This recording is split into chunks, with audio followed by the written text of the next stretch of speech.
లోకము నన్ను ఆకర్షింపగా, అల్లరితనము నా చుట్టూ చేరగా, ఓటమి నా బ్రతుకును హేళన చేయగా, నీ కృపతో నన్ను బలపరచితివే.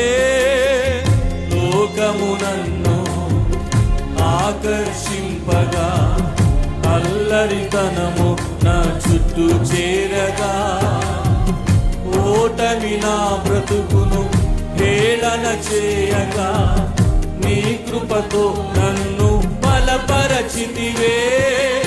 ఇంతగా నన్ను హెచ్చించుటకు ఏ పాటి వాడను యేసయ్యా. ఇంతగా నన్ను హెచ్చించుటకు ఏ పాటి వాడను యేసయ్యా. నీ కృపకు ఎల్లప్పుడు కృతజ్ఞుడను, నీ కృపకు ఎల్లప్పుడు కృతజ్ఞుడను. పాడదాం. కృపయే కృపయే నేనేమయ్యున్నాను నీ కృపయే. చెప్పండి. కృపయే కృపయే నే బ్రతికి ఉన్నానంటే కృపయే.